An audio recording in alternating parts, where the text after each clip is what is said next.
UC Berkeley is known as the pioneer of progressive values, yet the recent sexual assault cases that have occurred have shed light on the incredible lack of accountability by the administration when it comes to handling sexual violence cases. Thus, in response to this, ASUC Senator Anshul Chugh and her office have taken upon themselves to vocalize the need of survivors by hosting the first ever sexual violence conference.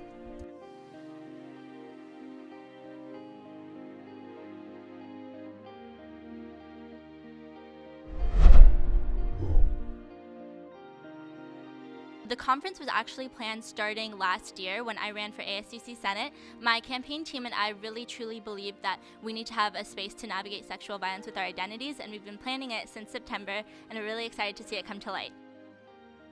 We really believe that this space should be not just a space to talk about sexual violence, but to change the way we talk about sexual violence and talk about it as not just a single narrative, but a multiple narrative.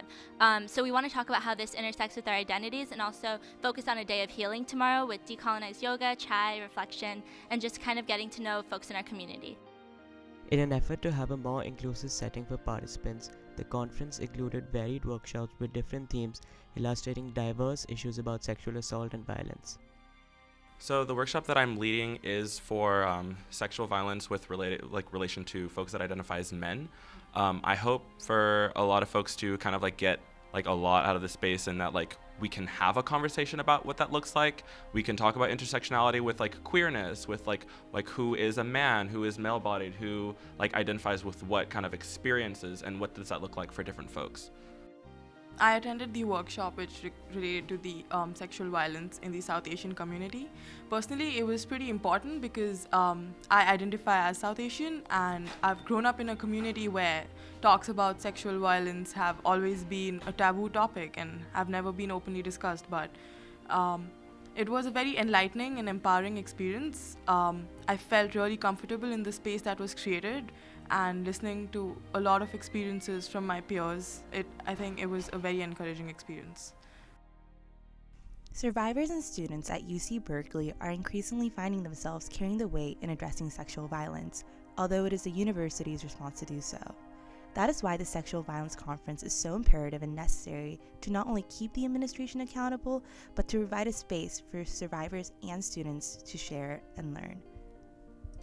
If the administration would want to do something similar or on the lines like this, where you could have more and more students come out and be aware of the whole issue, awareness is something that needs to be done, in my opinion, and this conference is a great start.